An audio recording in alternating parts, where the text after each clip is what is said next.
ശബരിമല സ്വർണ്ണ കവർച്ചയിൽ തന്ത്രി കണ്ഠരര് രാജീവര് അറസ്റ്റിൽ.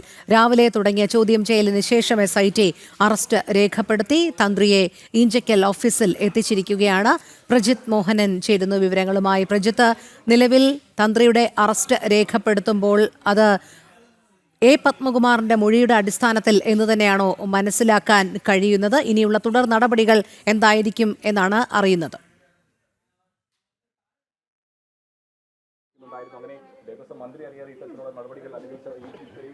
നമുക്ക് ലഭിക്കുന്ന വിവരമനുസരിച്ച് പത്മകുമാറിന്റെ മൊഴിയും തന്ത്രിയുടെ അറസ്റ്റുമായി ബന്ധപ്പെട്ടുള്ള കാര്യങ്ങളിൽ ഒരു നിർണായകമാണ്. കാരണം തന്ത്രി പറഞ്ഞതുകൊണ്ടാണ് ഈ സ്വർണ്ണപ്പാളികൾ പുറത്തേക്ക് കടത്തിയത് എന്നുള്ളതായിരുന്നു പ്രത്യേക അന്വേഷണ സംഘത്തിന്റെ ഈ സംഘത്തിന് പത്മകുമാർ നൽകിയിരിക്കുന്ന ഒരു മൊഴി.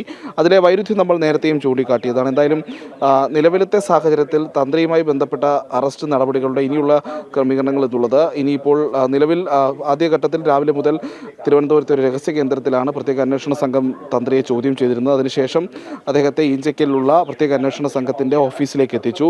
ഇവിടെ നിന്നും ചോദ്യം ചെയ്യൽ തുടരും. ആ ചോദ്യം ചെയ്യലിന് ശേഷം അദ്ദേഹത്തെ ജനറൽ ആശുപത്രിയിൽ മെഡിക്കൽ പരിശോധനയ്ക്ക് കൊണ്ടുപോകും എന്നുള്ളതാണ് മനസ്സിലാക്കുന്നത്. വൈദ്യപരിശോധനയ്ക്ക് ശേഷം ഇന്ന് തന്നെ കൊല്ലം കോടതിയിൽ ഹാജരാക്കാനുള്ള സാധ്യതയാണ് കാണുന്നത്. ഇന്ന് ഏതായാലും അതിനുള്ള നടപടികളായിരിക്കും പ്രത്യേക അന്വേഷണ സംഘം മുന്നോട്ട് കൊണ്ടുപോകുക.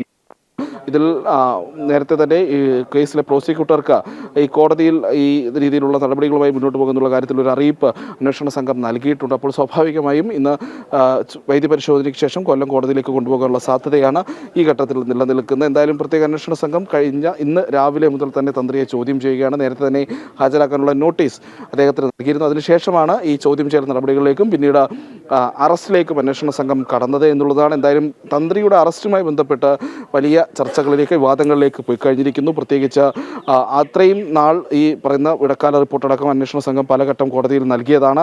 ആ ഘട്ടത്തിലൊന്നും തന്ത്രിയുടെ പേരോ തന്ത്രിയുമായി ബന്ധപ്പെട്ട് എന്തെങ്കിലും രീതിയിലുള്ള അന്വേഷണമോ പരിശോധനകളോ ഇക്കാര്യത്തിൽ ഉണ്ടായിരുന്നില്ല. ഇടയ്ക്ക് ആദ്യഘട്ടത്തിൽ തന്ത്രിയെ ചോദ്യം ചെയ്തു എന്ന ചില വാർത്തകൾ പുറത്തു വന്നിരുന്നെങ്കിലും അന്നും ഈ രീതിയിലുള്ള ചോദ്യം ചെയ്യലുകളൊന്നും നടന്നിരുന്നില്ല. അപ്പോൾ ഈ അന്വേഷണത്തിൻ്റെ ഒരു നിർണായക ഘട്ടമെത്തി നിൽക്കുന്ന സമയത്ത് തന്ത്രിയെ അറസ്റ്റ് ചെയ്തിരിക്കുന്നത് സംബന്ധിച്ചാണ് ഇപ്പോൾ ഈ സംശയങ്ങളും ചോദ്യങ്ങളും ഒക്കെ വരുന്നത്.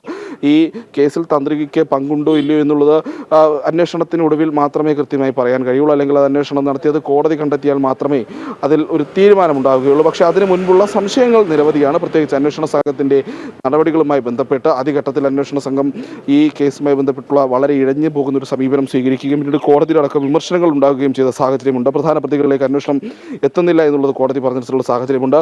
അങ്ങനെയൊക്കെ നിലനിൽക്കുന്ന ഘട്ടത്തിലാണ് കടകംപള്ളി സുരേന്ദ്രനും ഉണ്ണികൃഷ്ണൻ പൊറ്റിയുമായിട്ടുള്ള ബന്ധമൊക്കെ വ്യക്തമായ സാഹചര്യമുണ്ട്. കടകംപള്ളി സുരേന്ദ്രനെ ഒരു വട്ടം ചോദ്യം ചെയ്ത് വിട്ടയക്കുന്ന രീതിയിലേക്കാണ് പ്രത്യേക അന്വേഷണ സംഘം പോയത്. പക്ഷേ തന്ത്രിയെ ഈ രീതിയിൽ ചോദ്യം ചെയ്യാൻ വിളിച്ചു വരുത്തുകയും ചോദ്യം ചെയ്യലിനൊടുവിൽ അറസ്റ്റ് രേഖപ്പെടുത്തുന്ന നടപടികളിലേക്ക് അന്വേഷണ സംഘം കടന്നിരിക്കുന്നു. ഇനി തന്ത്രിയെ ഇന്ന് തന്നെ കോടതിയിൽ ഹാജരാക്കി കസ്റ്റഡിയിൽ വാങ്ങുകയോ അല്ലെങ്കിൽ റിമാൻഡിലേക്ക് പോവുകയോ ചെയ്യാനുള്ള സാധ്യതയാണ് ഈ ഘട്ടത്തിൽ നിലനിൽക്കുന്നത്. പ്രജിത്ത്, ശബരിമല സ്വർണ്ണ കവർച്ചയുമായി ബന്ധപ്പെട്ട് പ്രത്യേക അന്വേഷണ സംഘത്തിന്റെ അന്വേഷണം ആരംഭിച്ച മുതൽ നമ്മൾ കണ്ടതാണ്. ആദ്യം ഉണ്ണികൃഷ്ണൻ പോറ്റിയിൽ മാത്രം ഒതുങ്ങുന്ന ഒരു സാഹചര്യം. ഉണ്ണികൃഷ്ണൻ പോറ്റിക്ക് മാത്രം ഇത്തരം ഒരു വലിയ കൊള്ള നടത്താൻ കഴിയില്ല എന്നുള്ള വിമർശനങ്ങൾ ഉയർന്നതിന് ശേഷമാണ് ദേവസ്വം ബോർഡ് അംഗങ്ങളിലേക്ക് അത് എത്താൻ തുടങ്ങിയത്. പിന്നീടാണ് വാസുവിലേക്കും പത്മകുമാറിലേക്കും എത്തിയത്. പക്ഷേ അവിടെ മുതലാണ് SIT വലിയ പ്രതിരോധത്തിലായത് എന്നും നമ്മൾ കണ്ടതാണ്. ഹൈക്കോടതി ശക്തമായി തന്നെ ഇതിനെ എതിർത്ത് സംസാരിക്കുകയും ചെയ്തു. അതിരൂക്ഷമായ വിമർശനവും ഹൈക്കോടതിയുടെ ഭാഗത്തു നിന്നും ഉണ്ടായി. പക്ഷേ എന്തൊക്കെ വന്നിട്ടും പത്മകുമാറിനെ സംരക്ഷിക്കുന്ന ഒരു നിലപാട് CPM പിന്തുടരുന്ന കാഴ്ചയാണ് നമ്മൾ കണ്ടത്. പത്തനംതിട്ട ജില്ലാ കമ്മിറ്റി അംഗമായി തന്നെ തുടരുന്നതും കണ്ടതാണ്. ഒരു ചെറുവിരൽ പോലും അനക്കാൻ CPM തയ്യാറായിരുന്നില്ല.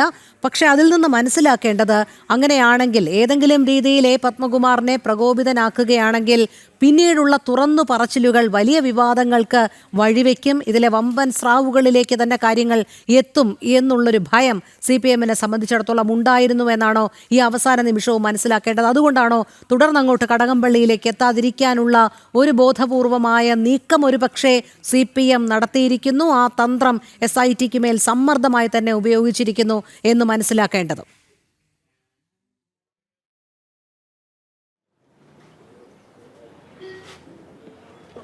അങ്ങനെ തന്നെ പറയേണ്ടി വരും. കാരണം ഈ കേസുമായി ബന്ധപ്പെട്ട് CPM ഉണ്ടായിരിക്കുന്ന തിരിച്ചടി ചെറുതല്ല. നേരത്തെ തദ്ദേശ തിരഞ്ഞെടുപ്പിലടക്കം വലിയ പരാജയത്തിലേക്ക് പാർട്ടി പോകാനുള്ള കാരണവും സ്വർണ്ണക്കവർച്ച കേസാണ് എന്നുള്ളതിൽ തർക്കമില്ല. അപ്പോൾ സ്വാഭാവികമായും പത്മകുമാർ നേരത്തെ പറഞ്ഞ ചില കാര്യങ്ങളും ഇവിടെ നിലനിൽക്കുന്നുണ്ട്. ഒന്ന്, കടകംപള്ളി സുരേന്ദ്രൻ വഴിയാണ് ഈ കത്ത് അല്ലെങ്കിൽ ഈ സ്വർണ്ണപ്പാളികൾ കൊടുത്തുവിടുന്നതിനുള്ള ആലോചനയുമായി ബന്ധപ്പെട്ട് അതിൽ സ്വർണ്ണം പൂശുന്നതിനുള്ള നടപടികളുമായി ബന്ധപ്പെട്ട് ഉണ്ണികൃഷ്ണൻ പോറ്റി നൽകുന്ന ആദ്യത്തെ കത്ത് തനിക്ക് ലഭിക്കുന്നത് എന്നുള്ളതാണ് പത്മകുമാർ നൽകിയിരുന്ന മൊഴി. അതോടൊപ്പം തന്നെയാണ് പത്മകുമാറിൻ്റെ ദൈവതുല്യർ ഇതിന് പിന്നിലുണ്ടല്ലോ എന്നുള്ള ഒരു കമൻറ്റുമുള്ളത്. എന്തായാലും 2019 സംഭവവികാസങ്ങളൊക്കെ വെച്ച് വിലയിരുത്തുമ്പോൾ 2018-19 കാലത്തെ സംഭവവികാസങ്ങളൊക്കെ വെച്ച് വിലയിരുത്തുമ്പോൾ ആ ദൈവതുല്യർ തന്ത്രിയാകുമോ എന്നുള്ള ചോദ്യത്തിന് അത് ഉണ്ടാകില്ല, സാധ്യത കുറവാണ് എന്നുള്ളതാണ്.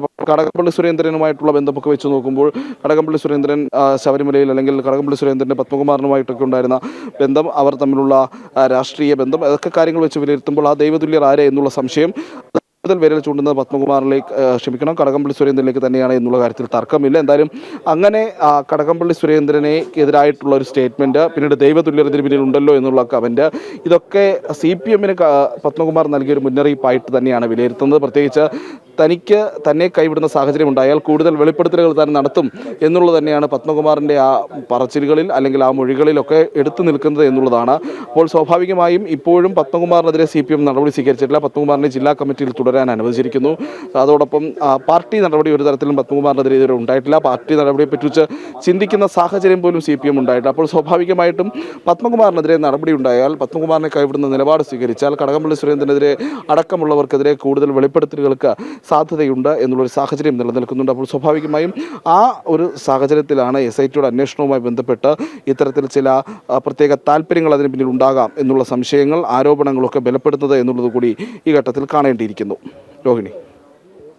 ശരി പ്രജിത്ത്, അതോടൊപ്പം മറ്റ് കാര്യങ്ങൾ എങ്ങനെയാണ് മനസ്സിലാക്കാൻ സാധിക്കുന്നത്? വൈദ്യ പരിശോധനയ്ക്ക് എപ്പോഴായിരിക്കും തന്ത്രിയെ എത്തിക്കുക? തുടർന്നുള്ള നടപടിക്രമങ്ങൾ കൂടി ഒരിക്കൽ കൂടി.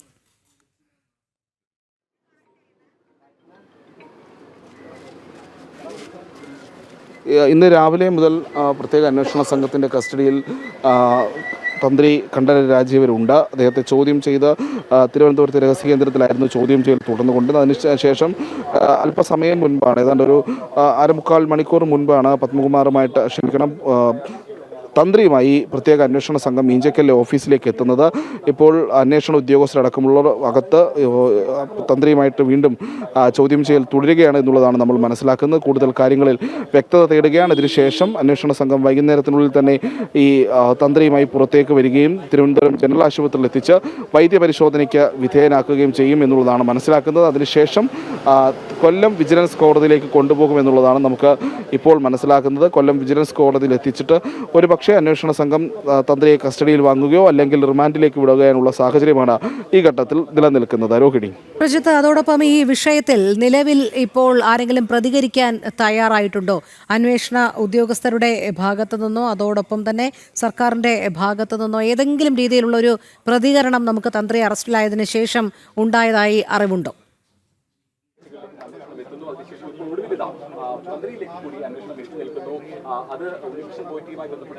അന്വേഷണ സംഘം സാധാരണഗതിയിൽ മാധ്യമങ്ങളുമായിട്ട് അങ്ങനെയുള്ള പ്രതികരണങ്ങൾക്ക് ഇതുവരെ തയ്യാറായിട്ടില്ല എന്നുള്ളതാണ്. അത് പല ഘട്ടത്തിലും ചോദ്യങ്ങൾ ചോദിച്ചാലും അന്വേഷണ സംഘം പ്രതികരിക്കാറില്ല. അത് കോടതിയുടെ കർശനമായ നിർദ്ദേശവുമുണ്ട് എന്നുള്ളത് നമ്മൾ മനസ്സിലാക്കേണ്ടിയിരിക്കുന്നു.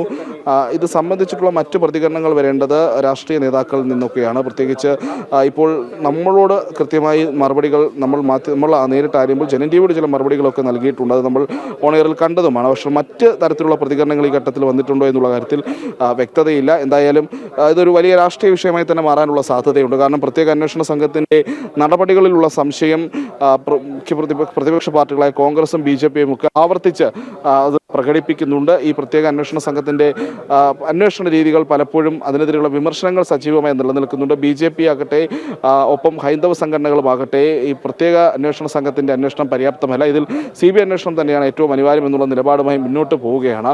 അതിനിടയിൽ കേന്ദ്ര ഏജൻസിയായിട്ടുള്ള EDയുടെ പരിശോധനയും ഇപ്പോൾ ആരംഭിച്ചിരിക്കുന്നു. ആ ഒരു സാഹചര്യത്തിൽ പ്രത്യേക അന്വേഷണ സംഘത്തിൻ്റെ തുടർന്നുള്ള അന്വേഷണത്തിന് പരിധികളുണ്ട്. കാരണം ഈ സ്വർണം എവിടെ എന്നുള്ള ചോദ്യങ്ങൾക്കൊന്നും അടക്കം കൃത്യമായ മറുപടി ഇതുവരെയും അന്വേഷണ സംഘത്തിന് നൽകാൻ കഴിഞ്ഞിട്ടില്ല എന്നുള്ളൊരു പ്രശ്നം അവിടെ നിലനിൽക്കുന്നുണ്ട്. അപ്പോൾ സ്വാഭാവികമായും ഈ അന്വേഷണത്തിനെതിരെയുള്ള നിലപാടുകൾ, പ്രത്യേക അന്വേഷണ സംഘത്തിൻ്റെ അന്വേഷണം പര്യാപ്തമല്ല എന്നടക്കമുള്ള നിലപാടുകൾ പല കോണിൽ നിന്നും ഉയരുന്നുമുണ്ട്. അത് തുടർന്നുകൊണ്ടേയിരിക്കുന്നു. ഈ സാഹചര്യത്തിൽ പ്രത്യേക അന്വേഷണ സംഘം നിലവിൽ തന്ത്രി അറസ്റ്റ് ചെയ്തത് ഈ കേസന്വേഷണത്തിന് വഴിതിരിച്ചുവിടാനുള്ള നടപടിയുടെ ഭാഗമായിട്ടാണ് എന്നുള്ള വിമർശനം കൂടി വന്നതോട് സാഹചര്യത്തിൽ കൂടുതൽ ഒരു പ്രത്യേകിച്ച് ഇപ്പോൾ ഈ പ്രത്യേക അന്വേഷണ സംഘത്തിൽ നിന്ന് മാറ്റി പകരം കേന്ദ്ര ഏജൻസികളെ നിയോഗിക്കണമെന്നുള്ള ആവശ്യമൊക്കെ വരും ദിവസങ്ങളിൽ സജീവമാകാൻ സാധ്യതയുണ്ട്. അതെ, ശരി പ്രജിത്ത്. എന്തായാലും നിലവിൽ ഇപ്പോൾ SITയുടെ ഈ നീക്കം കേസ് അട്ടിമറിക്കാനാണോ എന്നുള്ള സംശയം കൂടി ഉയരുന്നുണ്ട്. കാരണം സ്വാഭാവികമായും പത്മകുമാറിൽ നിന്ന് മൊഴികളുടെ അടിസ്ഥാനത്തിലാണെങ്കിൽ കടകംപള്ളിയിലേക്ക് എത്തേണ്ടതിന് പകരം തന്ത്രിയിലേക്ക് കാര്യങ്ങൾ കൊണ്ടുചെന്ന് എത്തുമ്പോൾ CPMന്റെ തന്ത്രം അല്ലെങ്കിൽ സമ്മർദ്ദം SITക്ക് മേൽ വരുന്നുണ്ടോ എന്നുള്ള കാര്യത്തിലും പല കോണുകളിൽ നിന്നുമുള്ള സംശയങ്ങൾ ഉയരുന്നുണ്ട്.